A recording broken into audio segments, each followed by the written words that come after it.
Hi! In front of me is VIVO Y36 and today I would like to show you how you can edit passwords saved in Google Passwords Autofill.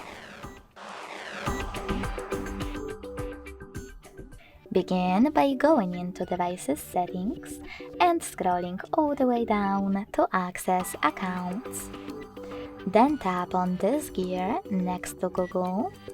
Select the Google Password Manager and tap on one of your passwords that you wish to edit. Finally, you can enter your current login method and tap on Edit.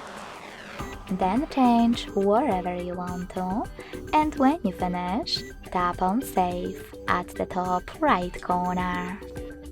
As you can see, my password has changed. Thanks so much for watching. If you enjoyed this video, leave a like, comment and subscribe. Bye!